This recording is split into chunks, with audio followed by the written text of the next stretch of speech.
And with that, I'd like to transition to somebody who's, in fact, leading how we implement such efforts on a national scale.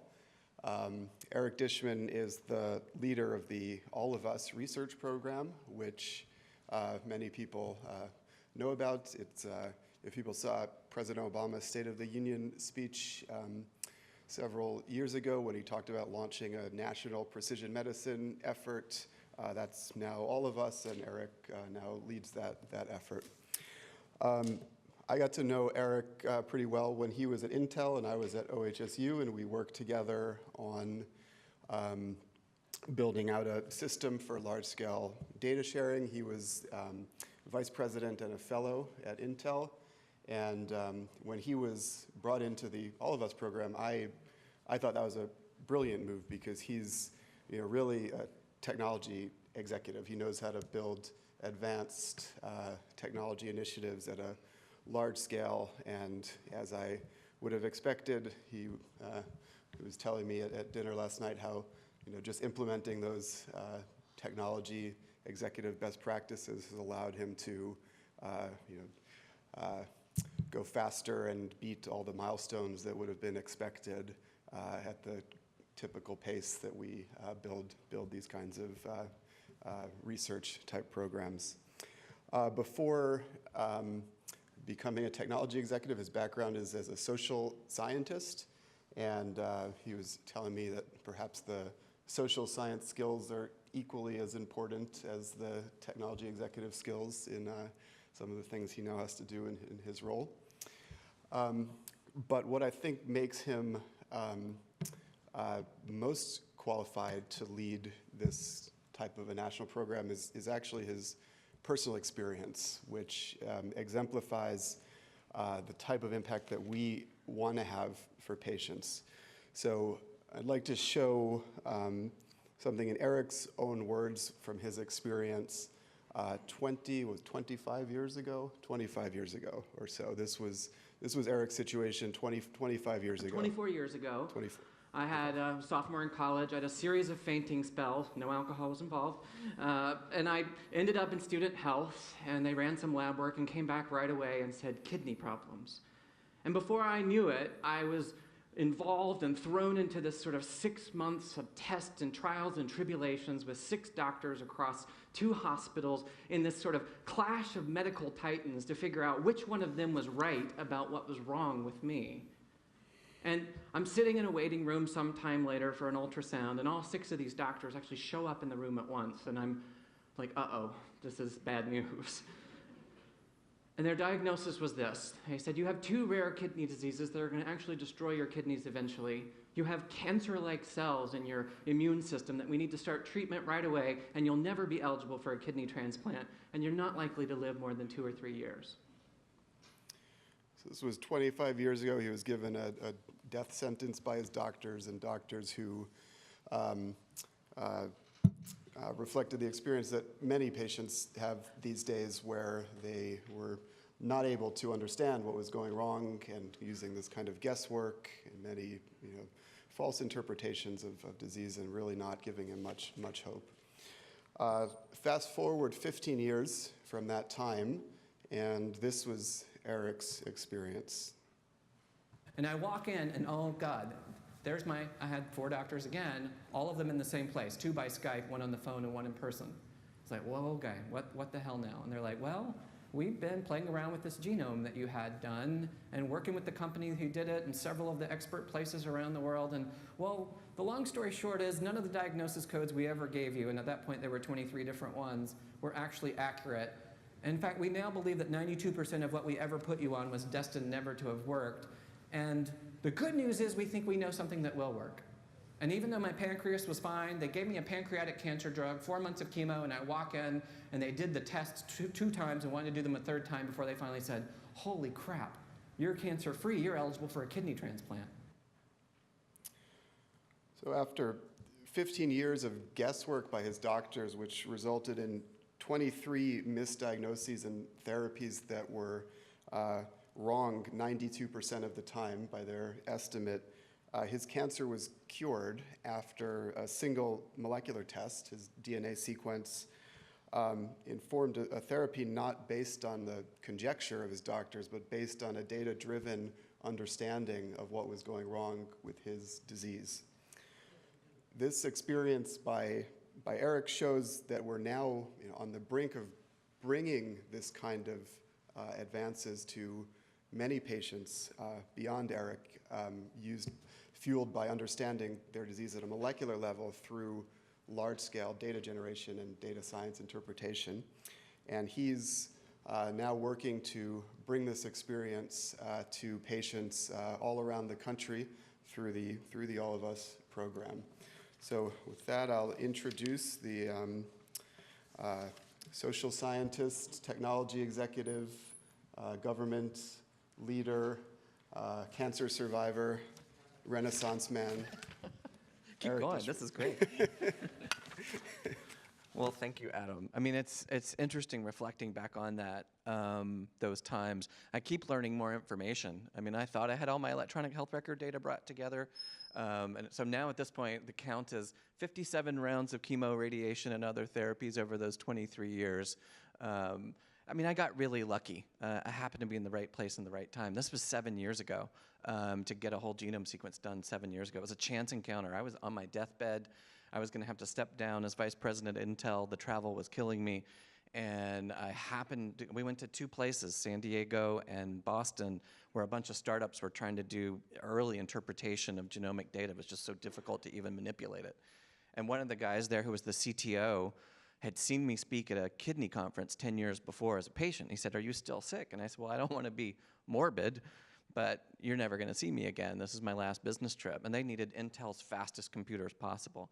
And he said, "Well, why don't we sequence you?" And I didn't understand really what that meant. I'm not a biologist. I'm not a doctor. But I allowed them to do it. And then, that's how that luck happened. And it was even further. I mean, we now know, based on the tools we have available today, that their claim that more than 92% of everything I'd ever been on was wrong. They didn't even really have the tools to make to do that guesswork then. And I just got really lucky that they happened to find a match that was really guesswork, and it actually worked. But I did wake up from that surgery, and I told President Obama this when they were saying, "You should come run this thing." I'm like, "I'm not a doctor. I didn't finish my PhD. It's in social science. I barely understand biology. I don't know what genomics means." But what we really did need to bring was some sort of product driving sort of mentality to the research that we were doing at NIH, and that's what I've tried to bring to the program. So I'll talk a little bit about it. I mean, I've called this, oops, I'm going to trip. See, I have to move, but I'm going to end up, knocking flowers over or something like that. Just don't tell my mother. She'll be like, "I told you so. You just don't do safe things when you're giving these talks. You're too hyper." I haven't seen myself in video before, so that was painful to see. So this was it. This was the first week of chemo, summer of '89, of my definitive differential diagnosis debates. They were arguing in front of me that day at UNC Chapel Hill at the hospital. It was a battle between Duke and Chapel Hill even then, because the Duke doctor was absolutely insistent that I had something that old people get, and the folks at Chapel Hill were convinced I had the diseases of a young child. And the important lesson for me here was, I just passively accepted when they said you have 9 months to live. I didn't do any research. I didn't second guess that decision, even though they were arguing about it in front of me, and then they just decided. I don't know if they sort of swore on it or they just flipped a coin or whatever. And it was a patient who took me to the Duke Library and looked up the 3 studies that were in existence at the time of the rare cancer that they thought that I had. And she was an actuary, so her statistics were far better than mine. And she popped up after a while and said, "Eric, they didn't know anything about you. The 3 studies were all recruiting people 65 and above, and the average age of the people in those studies was 80. So she's like, "They've never seen a 19-year-old with this. They can't extrapolate from those few that have been studied and make that work for you." And little did I know her wisdom that, in those days she was calling for us to understand that the science and the data is limited, and thus the conclusions are sometimes limited. So that was, a sort of adventure that began. And these were just, I think about the power. I've thought a lot about this as I'm writing a book about all of this. I think about those initial diagnosis codes, and I became those diagnosis codes. I mean, they're a blessing and they're a curse. They wanted to put me in a box partly for insurance purposes and partly for just like, okay, now we've named it and we know what it is. And it makes everybody stop looking at what it is. And these diagnosis codes that just kept coming in became a new box that would contain the interpretive field of what everybody was looking at. And I'm really struck as I look back. I've actually started to even look back at the treatments that I was put on and the relationship between those hospitals and what drugs they happen to be doing. Nobody was doing mean or bad work. They were doing well-intentioned guest work with the tools that they had. And they kept me alive. It wasn't a great experience in terms of quality of life, but they kept me alive. But what I'm struck by is how these boxes that we want to put people in very quickly get rid of precision thinking, get rid of precision analysis. And the doctors receiving the records from the past, to a certain extent, just take as a given that the diagnosis codes that they've inherited from my past doctors are the ones that we should be interpreting my body through going forward. And I think that's going to be a big challenge. So this was the other end of it.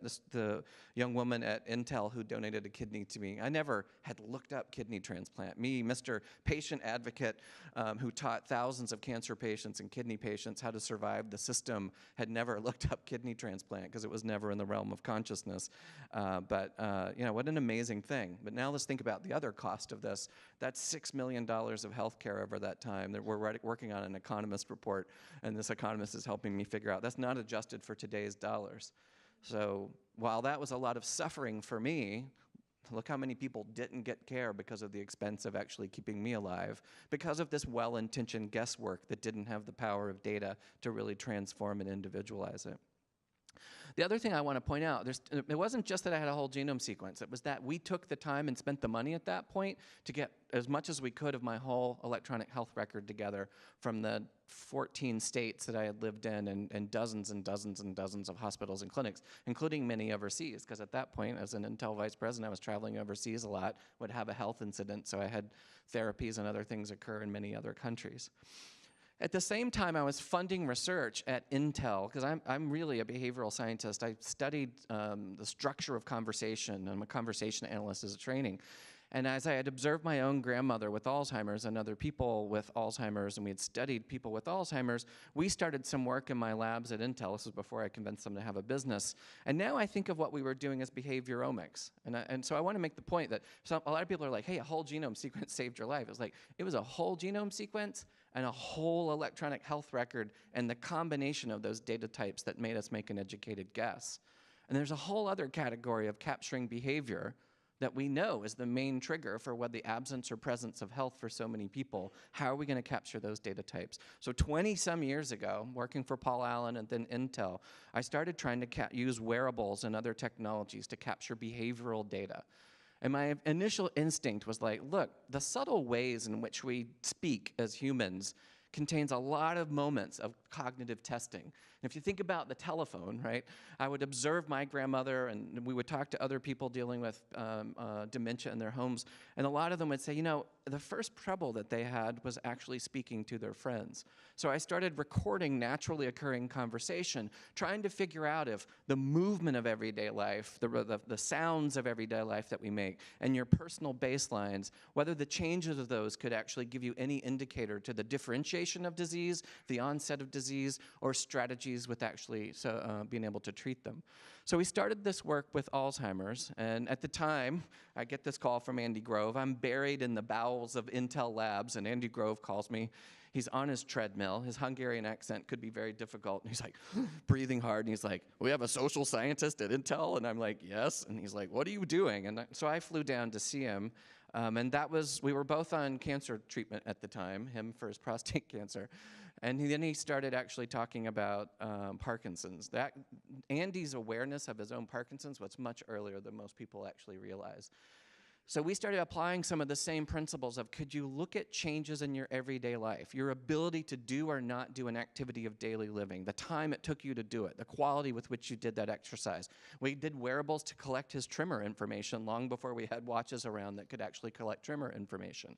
We were trying to get blood pressure in a more natural and accurate way. Now, I know he did this. We weren't supposed to, but he ended up using a lot of the technologies that we built to titrate when in the day he would take his levodopa. And we saw this with folks that we were working with Alzheimer's as well, as drugs started to become available. If you looked across the course of their week, you could have technologies that would help them and their families make them self-aware that if you were still trying to pay your own bills, this is when you're most cognitively with it, and you should try on Tuesday afternoons, right? And at the same time, we're collecting all that data to see if that stream of data, combined with clinical data, combined with genomic data, or whatever other kinds of data are going to come, if this behavioral data can make great changes in understanding the presence and absence and health of people. But at the time, Andy and I were both concerned. We were both undergoing treatment for cancer. He knew at some point his Parkinson's was going to become advanced enough if it truly was Parkinson's. And we were concerned about the small monolithic data sets that were behind a lot of the diagnoses that we were getting, the lack of analytic tools for multiple data types. I mean, here we had clinical data of Parkinson's patients, and we're pulling in these new types of tremor data and voice data and other kinds of things. We were struggling just with each data type, and then the combinatorials of those data were really difficult for us to do anything with. A lot of the treatment and best practices were not data-driven, and the real evidence was not in wide practice. You know, there were, even at time, just looking at the Parkinson's and the cancers that we were dealing with, the evidence was not widely deployed in practice. And in terms of the science, there was still a lack of diversity of people that had been studied. It was back to my problem. We extrapolated from 80-year-olds to the 19-year-old and did some really poor guesswork. And we had data in a lot of silos instead of systems. And the research was done in sort of siloed ways without actually testing the business model of healthcare around the interventions that were coming. So we were frustrated and wanted to start trying to do some things differently. And this is part of the heart of the problem that we're also aware of. I mean, we have to sort of see it's still kind of this way today. We're getting better. But if you think about the average participant in a medical research study, maybe it's a white mouse, maybe it's a white man, but it's like, you know, white, male, college educated. Is this America, right? I don't think so. I mean, you think about New York City. I'm here to not only give this talk, but to see a lot of our sites that are recruiting a wide diversity of participants that live within 5 miles from here. I mean, what an amazing place you live. You have a density of diversity, you have a density of human need, and you have a density of innovation. It's a place that can change the world just by focusing on the 3 to 5 miles that are in this area. But we've got to move beyond this paradigm, right? So if I think about my own health situation, and even as a white male subject who was in 15 trials, no one, it felt like, could see the real me as a unique individual, right? So through the lens of the macroscope, this is a picture of a crowd, am I the average of the people with similar diagnosis codes who happen to have been studied in the past? And at the same time, as cooler and neater technologies come out to look at my body parts and even my molecules, through the lens of the microscope, am I the average of the tissues, cells, or molecules that happen to have been collected at a particular moment in time? I mean, we think back now, we're starting to understand the ways in which my tumors and my cancer must have morphed over time. And any connection back to what those original diagnoses might be incredibly false, right? Because what we have now and what we happen to have taken a sample of out of my very large tumors might not even represent what most of the tumor looks like. And you guys are working at this, trying to figure out how can we collect more of that data. So as I stand before you today, Eric, in this body and time, I looked so wonderfully thin in that TED video. It was right after my transplant. It's only if I could have that back. This NIH job, I'm stress eating all the time. So it's like, you know, as I look forward, I'm healthy for the first time in my life. Risks from 57 rounds of cancer treatment. What's that going to mean for me going forward? I've had 371 different meds and still counting. I want to get a new whole genome sequence data. I don't actually know. I'm not a biologist. How will it change post-transplant with somebody else's body part inside of me? My goals in life are to spend time in snow and spend times in the garden. All through my cancer experience, they kept just trying to keep me alive. And I was like, I wanted you to choose chemotherapies that were based on giving me time on the mountain skiing. I would rather have nausea, which I can deal with and go throw up in the bushes while I'm skiing down, than headaches, for example. And it was really hard to get the system to not optimize for long life. I wanted to optimize for quality of life. That's precision medicine. Most of our EHR systems don't even have a place for patient goals. When are we going to design algorithms that say, if this is the quality of life that this person wants, how do we know what treatments to give them based on what their choices and what their goals are? We don't even think about that. Our infrastructure systems don't even ask those questions for the most part. I have high stress, high blood pressure, high cholesterol. I've gained 35 pounds, actually, when I wrote the slide. I think it's actually 41 now. Exposures from 28 addresses that I've lived in, and my immune suppression ups and downs being a kidney transplant recipient are adventures. I won't shake your hands today. I'll do elbow bumps or whatever. And then I am so sedentary now. I lived in DC for the first 2 years of the All of Us program, and now I live back in our farm in Portland, Oregon, so I'm going back and forth to DC. But all those days that I'm working through video conferencing, I'm sitting for 14 hours. I may as well start moving and taking up smoking based on all the new data that's coming out, right? So sedentary kills. So we are complex adaptive systems. How are we going to use data-driven innovation to actually, in the research enterprise, but ultimately in the transformation of health practices to truly individualize care with these complex data sets? I mean, that's the heart of what we're trying to talk about. So what is this All of Us research program, and how does it relate to this topic? This is an effort to collect transformative data. I believe in mission and objectives. I'm a guy that comes from industry, so we have strategic objectives, and every milestone and objective links up to those. I mean, our fundamental mission is an accelerating one. It is how do we accelerate health research and medical breakthroughs that are going to enable the kind of individualized treatment, prevention, and care for all of us. When I woke up on the table from the transplant, I was told immediately that the kidney had worked well and they got covered in pee, which was like, they're so happy. I've never heard surgeons be so happy about being covered in pee before. Everything's sort of working right away. And there's video of me in the kind of post-surgical state, but I haven't shown it yet. But I'm in there sort of, I love you, honey, and sort of, slobbering and all of that. But as I'm coming out of it, I'm like, honey, we got to spend the rest of our lives giving access to other people what I just had. I mean, here I was, a wealthy 1%er. I speak English, I have access to CEOs and senators, and I barely got access to precision medicine, and it was the 11th hour. What about everybody else? And in some ways, this program is about everybody else. What we were trying to do is to first nurture relationships with 1 million or more people from all walks of life for decades and treat these as participant partners. And if we don't nurture relationships with 1 million or more people, this is like the Framingham Heart Study, but the whole country, focusing particularly on those who have been underrepresented in biomedical research. If we don't build relationships, we're not going to sustain them for a lifelong study to look at all these different data types and these different factors and understand risk in a much better way than we do today. If we nurture those relationships, then we will create what we believe to be one of the largest, richest biomedical data sets ever. And we want to make that easy, safe from a security perspective, and as free as possible for all researchers to be able to access at the same time. But if we do that, will they come? We don't have the funding in the All of Us research program at NIH to do the science. We have the funding to build this national resource. The good news is all 27 institutes and centers are really excited about what we're building. 5 or 6 of them are already looking at how they're going to use the resource and the calls for proposals that they will do a year or 2 out. So we're on a path of making sure if we build it, will they come? And we're also talking to foundations and industry partners and others, because the success of our program is thousands and thousands of studies leveraging this resource, improving the resource, and it's available to everybody, and then those studies leading to transformations in outcomes in healthcare. So these are the major building blocks of the program. The Data and Research Center is building out all of the big data and analytic tools to house all of this data and carry it forward. It's a partnership with Vanderbilt, Verily, and the Broad Institute. The biobank, so all the samples are going to the Mayo Clinic.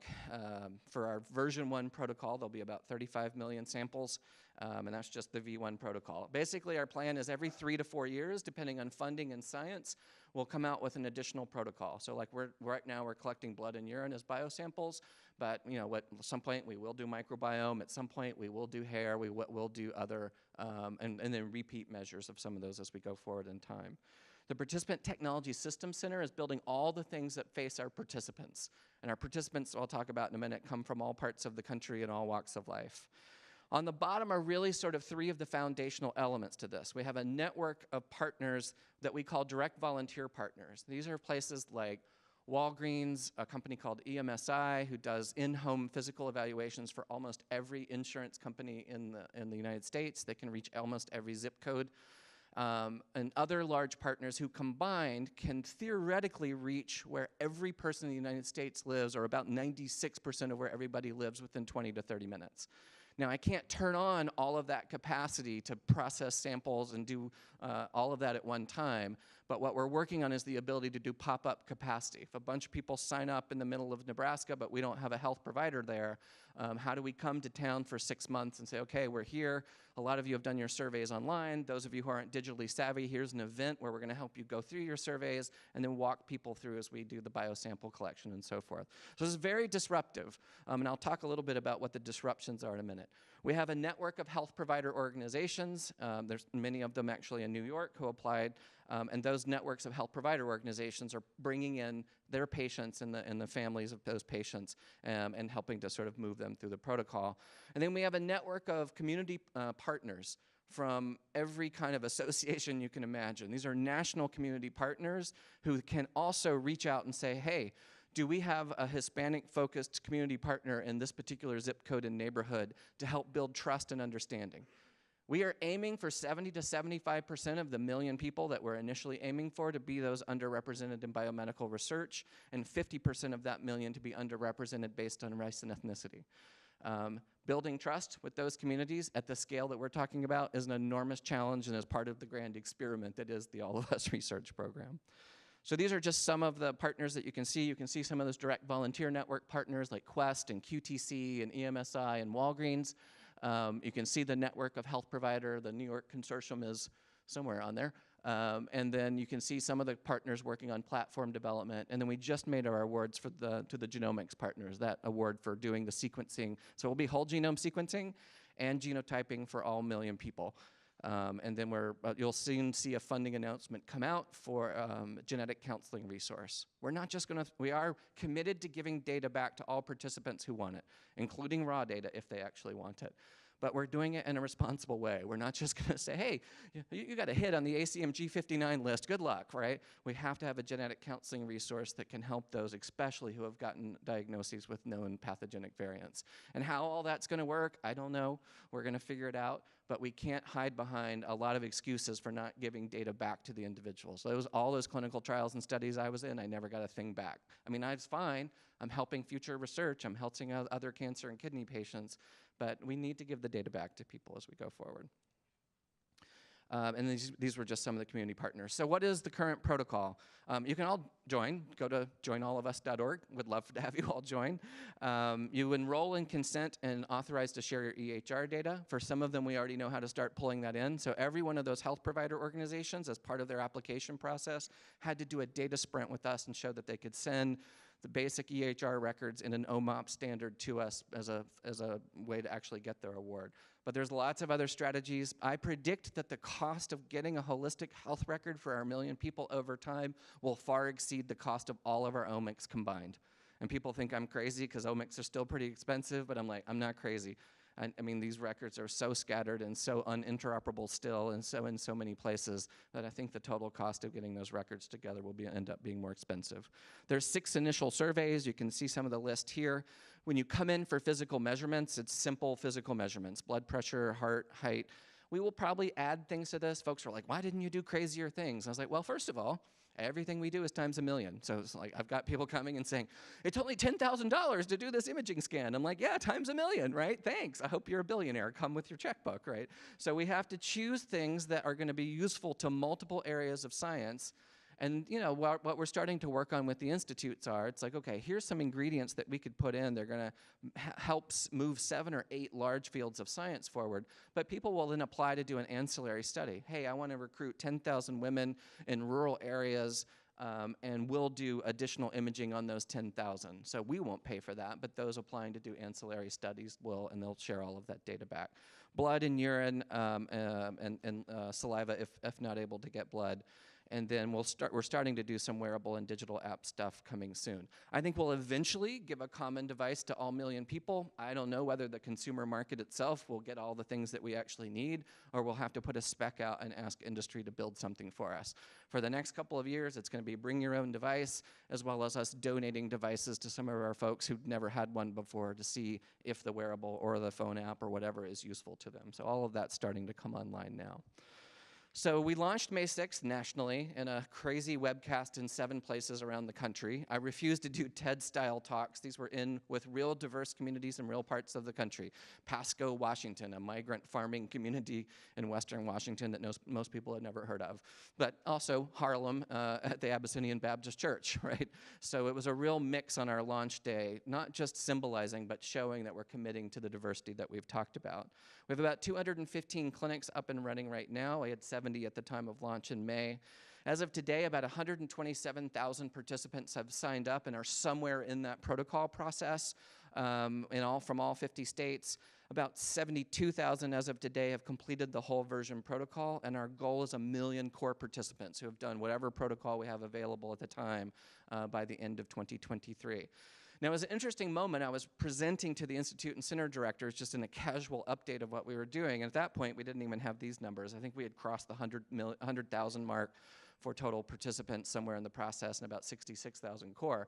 And a couple of them stood up and clapped. And we're so focused on, oh my God, how the hell are we going to scale to 1 million? How are we going to return genetic information in a responsible way to people that don't even have a doctor? And they popped up and said, Eric, this is the largest cohort NIH has done, and it's the most diverse by far. Our current numbers for those core participants are over 78% underrepresented in biomedical research. So many people predicted me as well that we would never get beyond 50%. The consortium at first said, let's just see who we get, and then we'll start focusing on diversity later. And I was like, no way. If we don't learn how to build trust and do diversity out of the gate, we will never scale up and actually create the resource that we want to sort of fill in the gaps of our scientific history in that regard. So we're doing well in that regard, and samples and EHR data and survey data and all of that are actually coming in. And we anticipate the researcher infrastructure will open up sometime in 2019. We'll probably open a public data browser where you can just characterize aggregate data of the cohort right after, probably early in the new year. And then later on in the year, I'm guessing Q3 or Q4, we'll open up the first curated data set and the tools for all researchers to be able to use it. It's a passport model, so if you apply and you get access to Tier 2, and Tier 3 is the riskiest for re-identification, then you can do as many research studies. You don't need to apply each time for access to it. It's like once you've got a passport to that tier of data, you can keep using it. But by our policy, as well as by federal law, the 21st Century Cures Bill, that's one of the things that funds us for the next 10 years, you have to give enough detail about what your research is so that we can look and make sure you're not doing stigmatizing research. But more importantly, our whole system's being built in such a way that you can share your Jupyter notebooks with others, run your algorithms against their data, bring in your own data sets. People are like, it's not going to be enough compute power for the analysis we want to do. And it's like, yeah, I don't believe you. It's an elastic compute model. There may eventually be, if you think about the kind of single molecule detection work that you guys are doing at scale, then, okay, we might need to go partner with some HPC clusters. We'll call Eric and see if we can get time on Minerva or whatever. But it's a pretty powerful elastic compute model that we're doing that's really trying to facilitate this as going through. So I've got 3 minutes left. I'm going to fly through these, but I just want you to get a sense of the grand experiments that we're trying to do here. And the first is the design for diversity of people, demographically, geographically, and health status. And I think probably the most radical things that we're doing here is helping federally qualified health centers to be, for the first time, for most of them, ever participating in research, helping them get their EHR infrastructure for their patients. If this fails, and most of them aren't good at bringing in participants, but the 6 that we've piloted have been fantastic, that's a key strategy. They do some of the most vulnerable, diverse populations in our country, and we've left them out of participating in research. And the other piece of this is that network of direct volunteer partners. Think about the power of suddenly saying, your folks don't have to live anywhere near an academic medical center to participate in research. We can do pop-up capacity. We can send you things in the mail. We're working on a bunch of do-it-yourself kits for our protocol. Some people will be able to do that. Some won't, and sometimes it'll be neighbor-assisted. These all have huge ethical challenges, huge IRB challenges, but this is the innovation that we're trying to do, bring the capacity to do research to where people are. Designing for participants as partners. We have participants involved in all of our governance, all of our scientific committees. That's me just last week with some of our participants working on translating their community needs into scientific requirements and data requirements that we might capture in the work that we're actually doing. And certainly that participants' partners challenge is how do we responsibly return information to a wide variety of people across this country, from those who have never seen a doctor before to those who have Cadillac insurance and see one every other day, right? So that's the challenge as we go through that. Experiment 3, it's the same challenge I started this talk with, combining these multiple data streams, curating them in such a way, and running analysis across the environmental data, the biological data, the social data, behavioral data. So, we're working towards trying to pull all those streams in over time, but we need you and others who are really figuring out the systems. How do we make it easy so you don't have to have 10 computer science PhDs next to a biologist for an individual to do this research? How do we make these tools easier? I want community colleges to be able to leverage this resource that we're building to participate in the science, and I want to bring more brain power per problem as we go forward.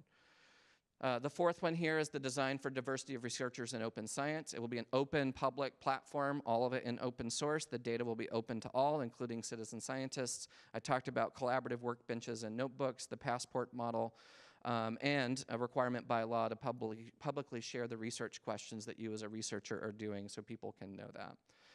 The fifth, and then there's just one more after this, a lot of this is about designing to what I call shift left, right? How do you bring research capacity to the home in person? For most of my career, I've focused on dual eligibles and frail seniors, and how do you bring care to the home and get rid of the notions of nursing homes as we have them? And how do you reduce the footprint of hospitals and spread the capacity to deliver care in other ways? And done this in lots and lots and lots of countries. Same thing here. We cannot continue to keep our research capabilities and capacity surrounded by amazing campuses like this. I want people to come to this campus when there's cutting-edge tools that aren't ready to scale out to a Walgreens clinic or aren't ready to scale out to a do-it-yourself tool that somebody can do at home. And I'm not saying that the academic medical centers don't have a huge place. That would be preposterous. I'm just saying we now have the technological capability and know-how to move the research capacity to other places in the home and in the community. And then lastly, design for scale. We're not designing our systems for 1 million people. We're assuming success, and we're assuming the world is going to change. How do we have a sample size of 328 million people, right, the population of the United States? Or how do we design for scale that's going to be global studies? 1 million people's data is a lot, but it's not nearly enough. We won't have enough incidents of rare disease to really make that much progress in that regard. If we don't start combining these data sets and figuring out how to do the combinatorial analytics across them, even if they don't have the same measures, the same instruments, then we're not going to get to the real cures that can individualize care for a single person. So I'm celebrating my 50th year on the planet. You're celebrating your 50th year on the planet. I never thought I'd be here. I thought maybe 30 or 40 was my limit.